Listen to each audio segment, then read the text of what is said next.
Hey guys, it's Justine here from I Should Read That, and today I am bringing you my February book haul.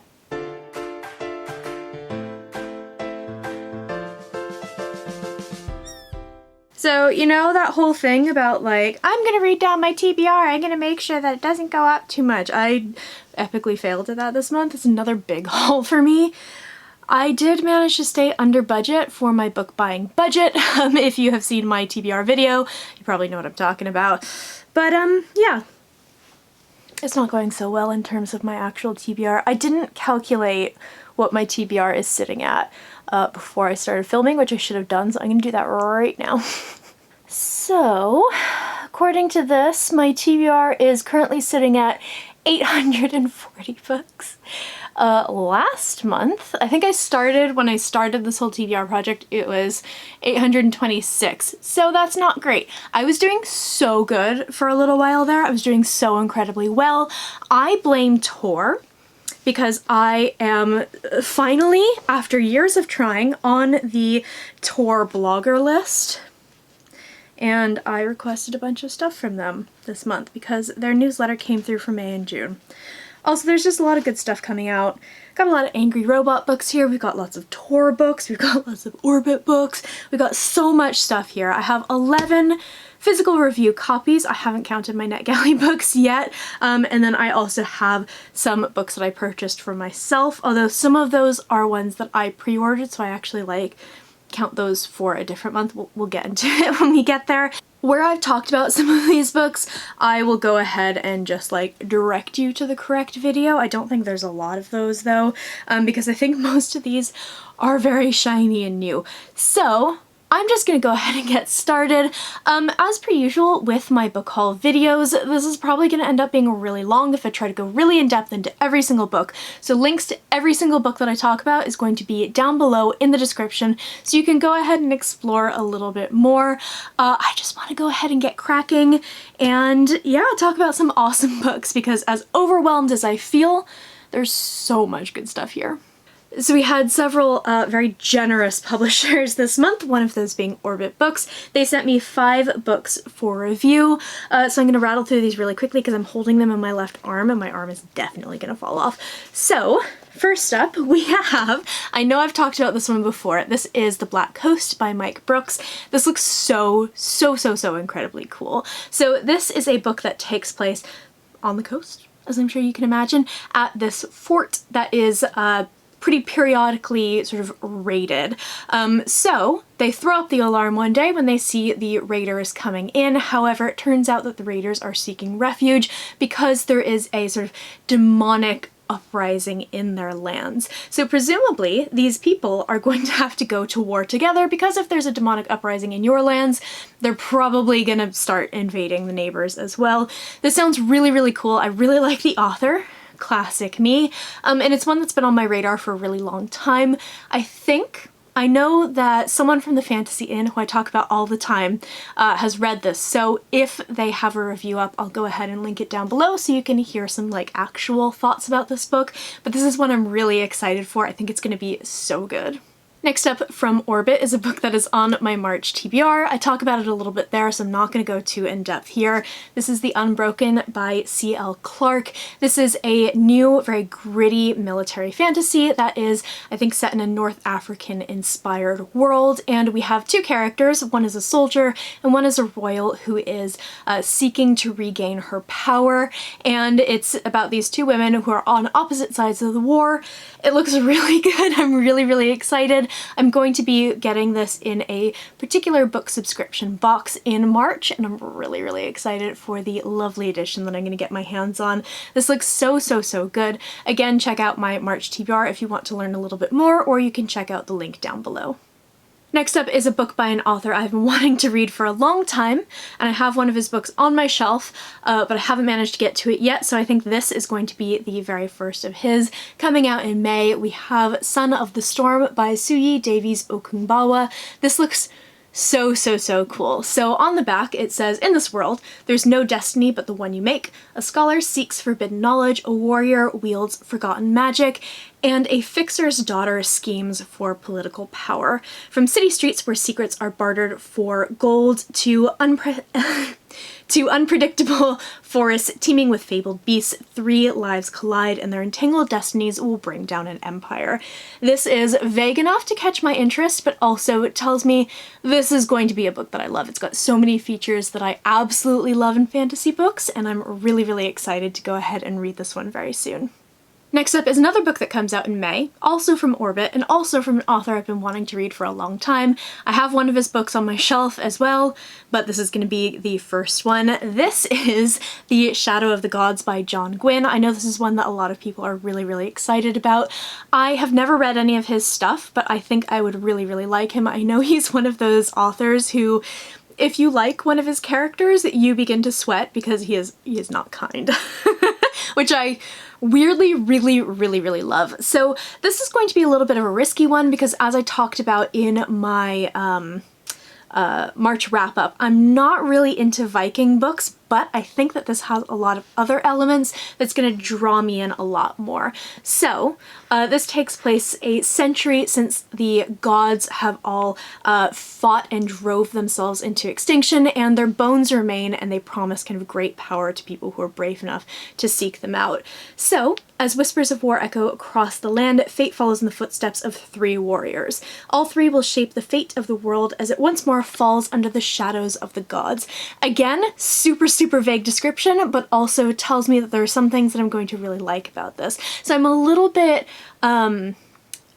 cautious going in because it does have that Viking element. For some reason, my brain doesn't like Viking books, but knowing that he is such an amazing author whose books I will love, I've been told by many people, I'm really looking forward to this. Last up from Orbit is a book that comes out in June, and it's one I am so excited for. This is going to be amazing. This is For the Wolf by Hannah Witten. So I foolishly chucked the press release that came with this, thinking that there would be like a plot summary in the proof. There's not. So I've got my phone and Amazon up right now. So this book is recommended for readers of Uprooted, which are like, yes, hi, hello, and The Bear and the Nightingale, which is one of my favorite series ever. So this basically has my name written all over it. So in this world, the first daughter is for the throne and the second daughter is for the wolf. So Red is our main character, and she is obviously the second daughter. So she knows that she is going to be sacrificed to the wolf in the woods in the hope that he will return the wood's captured gods. So she's almost relieved to go. She's plagued by a dangerous power she can't control, and she knows that in the Wilderwood she cannot hurt those that she loves again. But the legends lie. The wolf is a man, not a monster. Her magic is a calling, not a curse. And if she doesn't learn how to use it, the monsters the gods have become will swallow the Wilderwood and her world whole. So that's also a little bit vague, but like I'm getting some real fairy tale vibes. This feels, I don't know if it actually is, but it feels like it's got Little Red Riding Hood vibes to it, which like the cover helps a little bit with that. And as I've talked about before, I really love retellings that are not like obvious straight up, like just another way of telling the same story over and over and over again. So I think this is going to be perfect. I'm so excited for this. It's going to be so good. It comes out in June, but I'm definitely going to be reading it a little bit sooner because I don't think I can hold off for that long. So next up I have 3 books from Angry Robot. These all look amazing. One of these is out now, and the others are coming up soon. So the one that is out now is The Moonsteel Crown by Stephen Diaz. So in this book, the Emperor has been murdered, the Empire is in crisis, and dead men are walking the streets. However, our 3 main characters, Mila, Figs, and Seth, couldn't care less. They are part of a gang called the Unrulies, and they are trying to earn their keep and survive on the city's streets.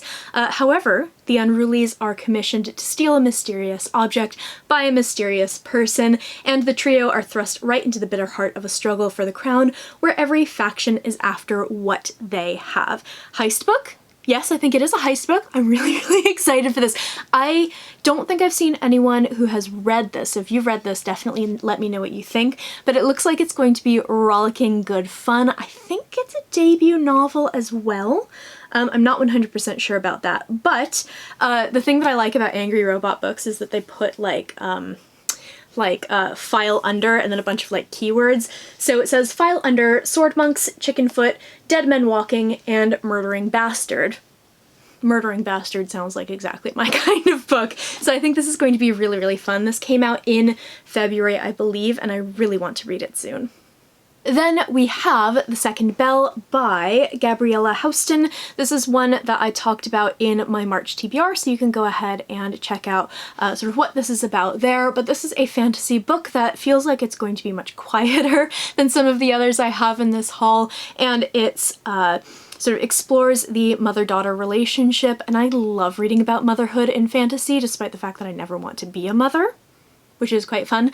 But I think this is going to be a really, really, really, really good read. I think it's going to be very atmospheric, especially for this kind of time where it's still cold enough to feel like winter, but we got kind of like the hope of spring around the corner.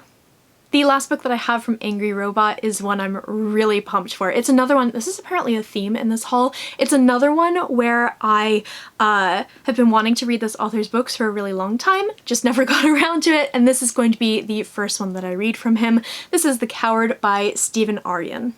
Okay, so this sounds totally amazing. I'm really excited for this one. I know I say that for every single book, but this sounds so, so, so good. So in this book, we follow a character named Kel, and Kel is like super famous. He's a hero, he's a legend, he's a celebrity. At the age of 17, he and a band of wizened warriors went into the frozen north and slayed the Ice Lich, thus saving the world from being frozen over.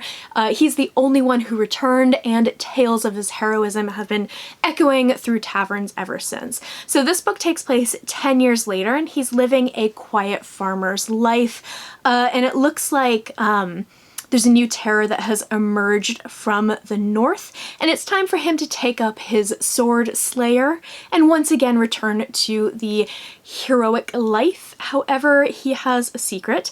He's not actually a hero. He was just very, very lucky. So everyone has put their faith in him, sort of this legendary figure, but he's actually a coward who has no intention of risking his life for anyone. This sounds so good. This sounds like so much fun. I'm really looking forward to this. I love that sort of like flip of the like great hero trope. I love seeing what happens to these characters after sort of the great deeds have been done. So in that way, it reminds me a little bit of Kings of the Wild. I don't know if it's going to be like Kings of the Wild in any other way, but I loved that book, so I think I'm going to really, really enjoy this. It looks so much fun. So next up for my physical review copies, I have A Desolation Called Peace by Arkady Martin. This is another one I talked about in my March TBR. It is the sequel to A Memory Called Empire, which is a book I am reading right now in anticipation of picking this one up, and I think it's going to be amazing. I'm really, really looking forward to this. I talk about both of those books in my March TBR if you want to learn a little bit more. So the next book that I have is Hummingbird Salamander by Jeff Vandermeer. This book comes out in April from 4th Estate, and I'm really excited. I love Jeff Vandermeer's books. It took me a while to get used to kind of his weird and wonderful writing style, but I really, really love how sort of inventive his books are, and this is going to be amazing. So this book sounds like it's going to be totally weird, exactly like all of his other stuff, and I think it's going to be so good. So we follow a security consultant named Jane Smith, and she receives the key to a locked storage container that holds a taxidermied hummingbird, which leads to clues to a taxidermied salamander. So Sylvinia, who's the woman who left this note for Jane, is a reputed eco-terrorist, and she's also thought to be dead. So by taking this stuffed hummingbird from the storage unit, Jane sets into motion a series of events that quickly spin beyond her control. So soon she and her family are in danger with very few allies to help. So is the only way to safety to follow in this eco-terrorist's footsteps? Is it too late to stop? And as she is desperately seeking answers about why this woman contacted her, time is running out for her and for possibly the world. This looks like it's going to combine like the best elements of thrillers with just like the weird, wonderful sci-fi of Jeff Vandermeer. I'm very curious about this book, and I'm really, really excited to read it. I have no idea what I'm gonna think, but I'm totally here for it. And the last physical copy that I have from publishers is another one that comes out, I believe, on the 8th of June, my birthday. This is gonna be so good. I'm really, really excited for this. This is The Wolf and the Woodsman by Ava Reid. This comes out from Del Rey Books here in the UK. This looks like it's going to combine some amazing, amazing elements of folklore and history. So I believe that this is inspired by Hungarian history, and it looks like less of kind of a fairy tale than For the Wolf feels, but also has some of those same vibes. So in this book, we follow a girl named Ivike, who is the only woman without any power in her sort of pagan village that is hidden away in the forest. So soldiers arrive from the Holy Order of Woodsman to claim a pagan girl for the king's blood sacrifice, and she is betrayed by the villagers and she is given up as a captive to these woodsmen. But monsters end up attacking these woodsmen and their captive, and she ends up escaping with the cold one-eyed captain. Just like, yes.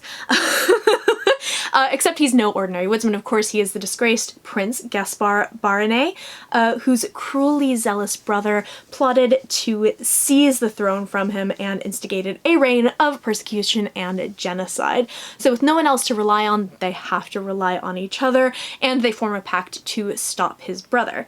So their mission takes them from the bitter northern tundras to the smoke-choked capital, where their mutual loathing slowly turns to affection, which is also like, yay. And they learn that trust can easily be betrayed as she is reconnected with her father and she learns about her own sort of hidden magic. She and Gaspar must learn where their loyalties really lie. This looks so good. I'm so excited. I was so enthusiastic about opening up this package that I actually ripped the cover, which I guess is a good endorsement for how excited for this book I am. I don't know, maybe it's like book abuse, I don't know. But this looks like it's gonna be amazing. I'm so excited to read this. This is another really, really, really solid fantasy release for this summer. Okay, so I'm looking at my NetGalley approvals. There's a lot. This is just what happens. I'm out of control. But I do have a lot of really good stuff, including the very first book, another one. I have been wanting to read this author's books for a really long time. Haven't managed to yet, have one of them sitting on the shelf, but this is going to be the first one that I pick up from them. So this is A History of What Comes Next by Sylvain Nouvel. So I have Sleeping Giants on my shelf. I've been hearing about it for ages. For some reason I haven't ended up picking it up yet. But I have the audiobook from NetGalley for this. It comes out on the 4th of March, which is coming up as of the filming of this video.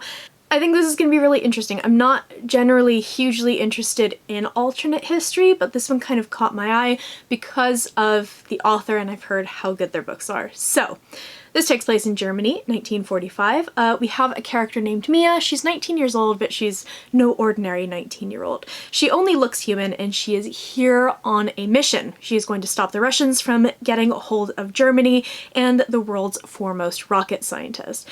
Because there's an even darker conflict on Earth, a secret struggle that engulfed and has taken generations of Mia's people. But can the firing of rockets finally bring it to an end? And can Mia, as the last of her kind, bring the stars down to Earth? And if she succeeds, what happens to us? So one of the reasons that I was interested in this, even though kind of sort of alternate history isn't generally my thing, is it sounds like it has a lot more of that kind of sci-fi element. If she's not human, presumably she's an alien, and I'm really, really interested in this one. I'm very, very curious about this. Again, I have the audiobook, so as I am working away on all of my lovely knit jumpers this month, I am hopefully going to be picking this one up really soon. I'm super, super intrigued by it.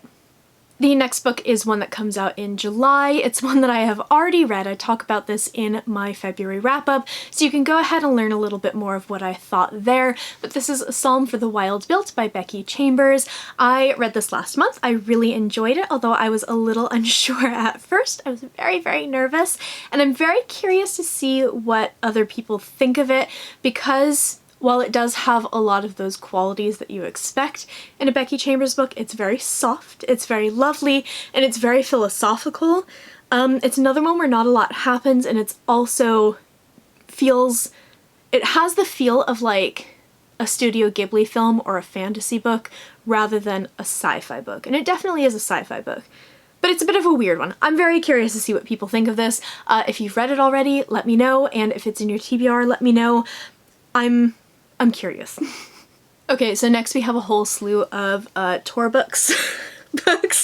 So this first one is one I'm very curious about. It's meant to be very, very beautiful, and it's an author whose books I've really enjoyed. In fact, I talk about her in my 5 new to me authors for 2020 video, which I'll link up above if you want to hear some thoughts on her other stuff that I've read. But this is The Beautiful Ones by Silvia Moreno Garcia. So this book is going to be really interesting because it's not a horror book like Mexican Gothic, and it doesn't sound like it's a fantasy book like Gods of Jade and Shadow, which are the 2 books that she's best known for. This is more of like a socialite debutante type book, and I'm very, very curious about it. I think it's going to be leaning much more toward the romance side of things, which is going to be fabulous. So the Beautiful Ones are sort of the most notable group of socialites in this particular town, and this spring is Nina's chance to finally join the Beautiful Ones, courtesy of her well-connected cousin and his charming wife. But the grand season has already begun, and Nina's debut has gone disastrously awry. She's always struggled to control her telekinesis, so it does have fantasy elements to it. The haphazard manifestation of her powers has long made her the subject of gossip, and malicious neighbors call her the Witch of Old House. But Nina's life is about to change because there is a new arrival in town. His name is Hector, and he's a renowned entertainer who uses his own telekinetic power to perform for dazzled audiences around the world. So she herself is dazzled by Hector because he sees her not as a witch, but as a woman ripe with magical potential. So under his tutelage, her talents blossom, as does her love for this great man. But great romances are for fairy tales, and Hector is hiding a bitter secret from Nina that threatens their courtship. This sounds so fun. I love a good romance, I love a good debutante book, and throwing in a little bit of fantasy is just so perfect. I'm really, really excited for this one. I know this is going to be very different from her other books, but I think it's going to be fabulous because I really, really love her writing.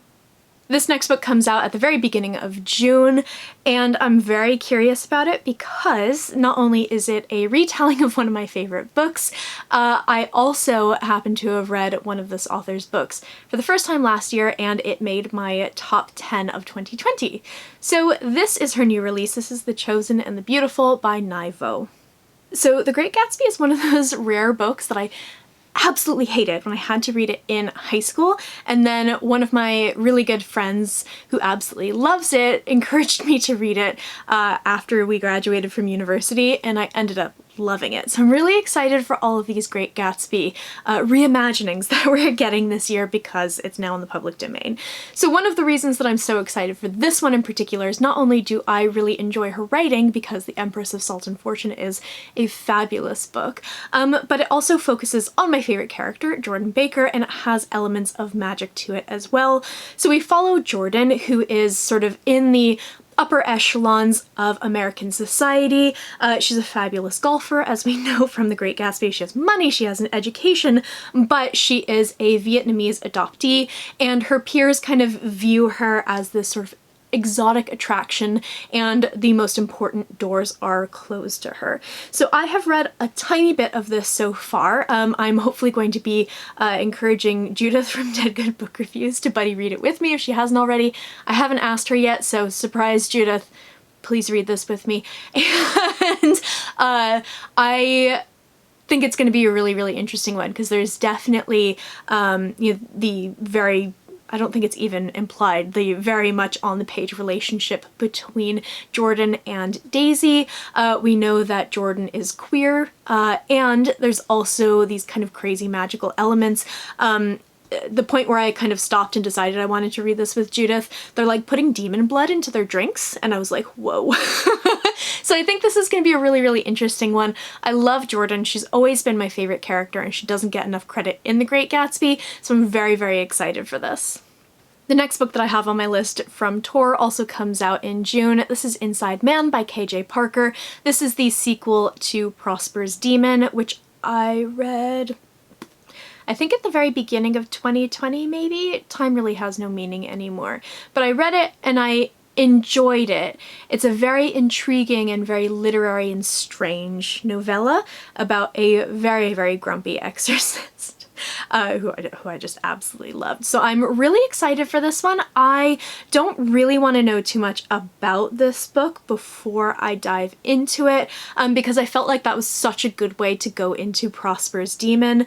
But I do know that this has that kind of like wry and sardonic side to it like the previous book did, and in this particular one we follow a former high-ranking Duke of Hell who is now a committed underachiever and is sort of spending eternity in a very tedious existence, and I know that he ends up kind of getting entangled with the Exorcist from the first book, which is great. So I'm very curious about this one. I really enjoyed Prosper's Demon. It was a much more thinky book than I had initially thought it would be.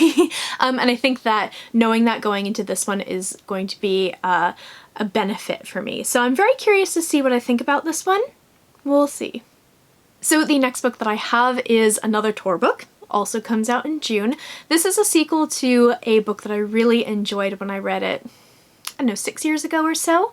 And I may revisit that first book because it's been a while and I don't remember much about it. So this is The Witness for the Dead by Catherine Addison. This is the sequel to The Goblin Emperor. So you know what's hilarious? You know how I always say that I love a vague description? Do you want to know what the Amazon description says here? Catherine Addison's Witness for the Dead is a new novel in the award-winning world of The Goblin Emperor. And that's it. So presumably we're going to continue on with the plot of that first book.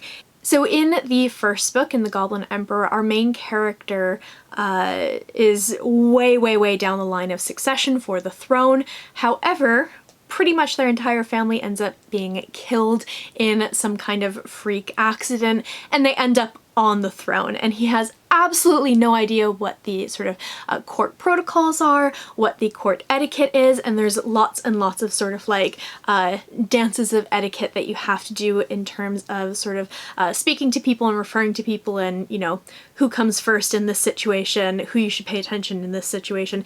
He has no idea what's going on because he was never trained for this, because he never expected it to end up on the throne. So it's a really lovely book about someone sort of learning their place in the world and learning to stand up for themselves, and I really enjoyed it. I remember almost nothing about it, so it may be time for me to go ahead and reread that one because I did really love it. So I'm very excited for The Witness for the Dead. I may end up, as I said, diving into The Goblin Emperor again first, but I might just go straight into Witness for the Dead. So the next book, also coming from Tor Books, also in June, is Star Eater by Kirsten Hall. This is going to be a really interesting one because it sort of takes on the idea of hereditary power.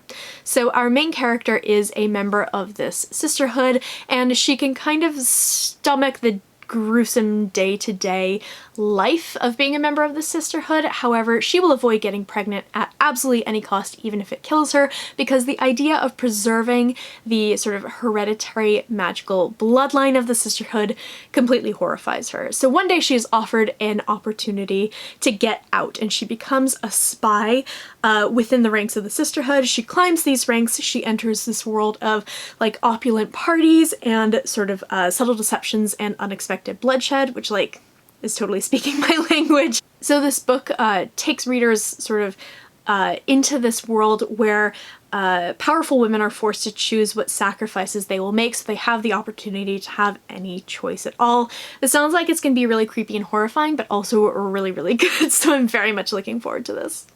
So we're moving away from Tor Books now, onto Pan Macmillan. So this next book comes out in May, and I'm so pumped because it is the newest space opera by Adrian Tchaikovsky. This is Shards of Earth.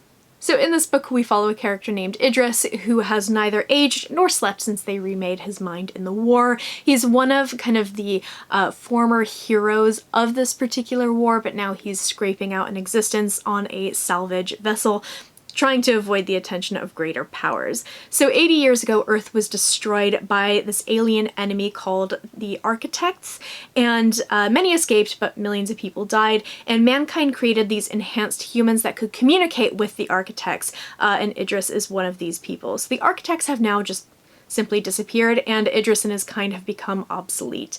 However, they discover something strange abandoned in space. It's clearly the work of the architects, but does this mean that they're returning? And if so, why? So, hunted by gangsters, cults, and governments, Idris and his crew race across the galaxy as they search for answers. For now, they possess something of incalculable value, but many would kill to obtain it. This sounds great. It's going to be really good. It's an Adrian Tchaikovsky sci-fi book, so I'm obviously going to read it. I think this is going to be really, really fab, and I'm so excited.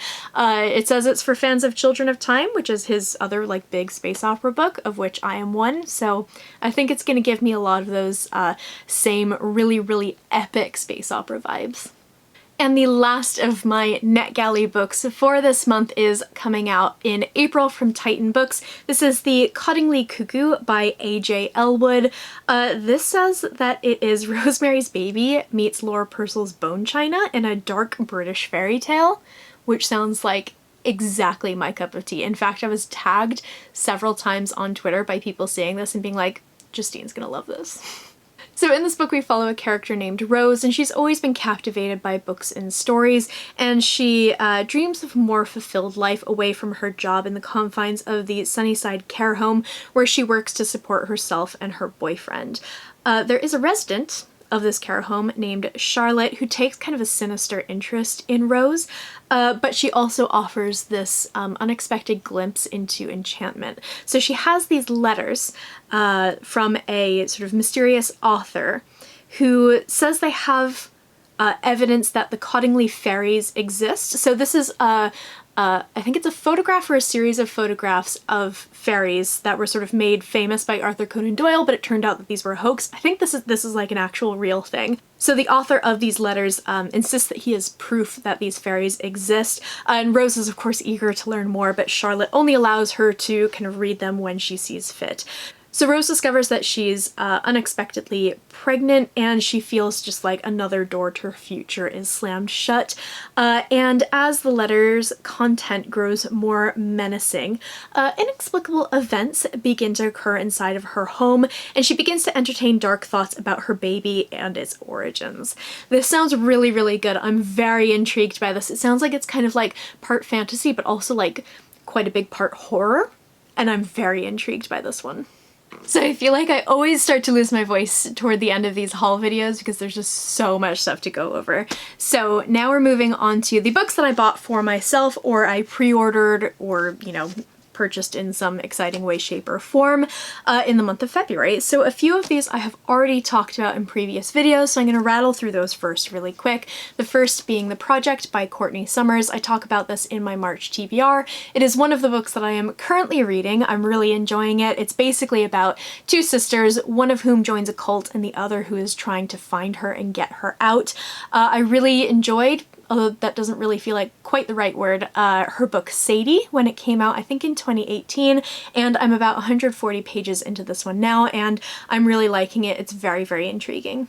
Also on my March TBR is Library of the Dead by T.L. Huchu. This takes place in Edinburgh, and you follow a character named Ropa who basically works as a messenger between the dead and their living relatives, and she ends up discovering that something in the city is sort of whisking away the city's children and leaving them as sort of like husks of humans. So this looks like it's going to be really fun. I started this earlier in February, and I'm definitely going to pick it up again soon.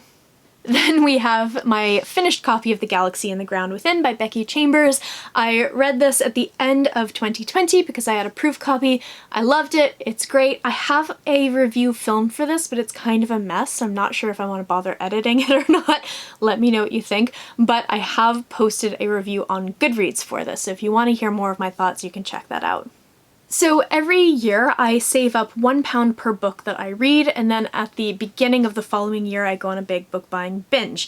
What I did this year is I ended up, buying a lot of those books, which you can see in my January haul, but I also pre-ordered some stuff, and I ended up sort of waiting around for a couple of things to show up. So I have 3 of those books here. So the first one being The Gilded Ones by Namina Forna. This is a YA fantasy book that just came out in February, so my pre-order came through and it looks so, so, so good. So in this particular book, we follow a character named Dika, and she lives in fear of this blood ceremony in her village that will determine whether or not she can become basically a member of this village, whether she will have the right to marry and have children and have a family and all of this. If she bleeds red, she's good. If she bleeds gold, she's not.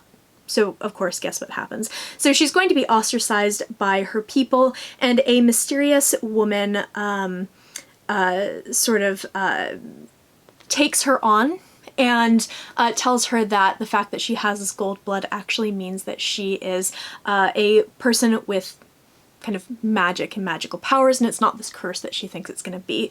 So this looks really, really good. I'm very excited to read this. I think I have a NetGalley copy of this book, but I really wanted to go ahead and buy the physical version because it's so lovely and it sounds like it's going to be fab. I also pre-ordered Across the Green Grass Fields by Shauna McGuire. This is the 6th book in the Wayward Children series, and I have some serious ups and downs with this series.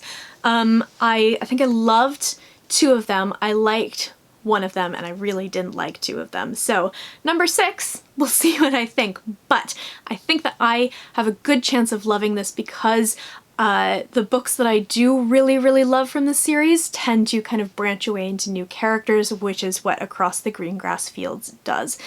So in this book we have a character named Reagan, and her school friend situation has become a little complicated as of late.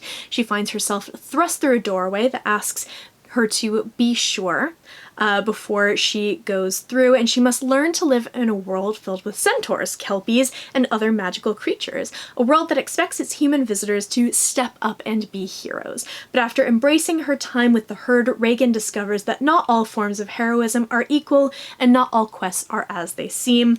This looks like it's going to be great. It's a standalone in this series, and yeah, I'm very curious to see what I think of this one. We'll see how my streak of yes, no, and maybe goes for this. And this next book that I bought in my pound per book haul, it just wasn't available for a really long time, and it finally came through. So this is The Ruthless Lady's Guide to Wizardry by C.M. Wagner. This sounds like it's going to be an absolute romp, and I'm really, really looking forward to this. I feel like this is going to be a book to like start on a Friday evening after a really, really shitty week at work and just like have the best weekend ever. So in this book we follow a character named Delaria Wells. She's a petty con artist, occasional thief, and partially educated fire witch, and she's behind on her rent. So one day she sees a wanted sign seeking female persons of martial or magical ability to guard a lady of some importance prior to the celebration of her marriage. So she fast talks her way into this job and joins this group of highly peculiar women tasked with protecting their wealthy charge from unknown assassins. So Deli quickly sets her sights on one of her companions, the confident and well-bred Win Sinalem, and the job looks like it's going to be nothing but easy money and some excellent romance, but things take a deadly and undead turn. So with the help of a bird-loving necromancer, a shape-shifting schoolgirl, and an ill-tempered, reanimated mouse named Buttons, Deli and Win are determined to get the best of an adversary who wields a twisted magic and has friends in the highest of places. How fun does this sound? This sounds like it's going to be amazing, amazing. I'm surprised that I haven't heard more people talking about it. I totally stumbled upon it just like totally randomly, and I'm really surprised to see that more people aren't talking about it, at least like kind of in the circles of booktube that I watch. So I think this is going to be really, really fun. I'm very, very curious about this. Please let me know if you have read this. So the very last book that I have that I bought for myself is a nonfiction book. This is The Lady from the Black Lagoon, Hollywood Monsters and the Lost Legacy of Millicent Patrick by Mallory O'Meara. So as a teenager, the author of this book, Mallory O'Meara, was totally thrilled to discover that one of her favorite movies, which is The Creature from the Black Lagoon, which is one of my favorite movies as a kid, had a monster that was actually designed by a woman named Millicent Patrick. But for someone that should have been hailed as a pioneer, there's little information about her available, so Mallory decides to kind of right this wrong, and as she begins to research this story, she discovers the full and fascinating story of an ambitious, artistic woman ahead of her time, and discovers what really happened to Patrick after the creature's success and where she went. So this is apparently a true life detective story and a celebration of a forgotten feminist trailblazer. I think this is going to be great. I love, love, love those old classic monster movies. I love The Creature from the Black Lagoon. I like absolutely ate that up when I was a kid and when I was kind of a preteen, so I very much relate. And I think this is going to be really, really interesting. I love sort of like old Hollywood and old Hollywood history, and this is just going to be excellent. So that is my totally amazing and quite large February book haul. There's so much good stuff in here. I can't wait to start reading this pile down, and it's going to keep me quite entertained for a long time. I would love to know in the comments below if you have read any of these books, if you have any place that you would recommend I start with this giant stack of books, and also what books you hauled in the month of February. I post bookish content to this channel fairly frequently, so go ahead and hit subscribe, check back soon, and I will see you next time.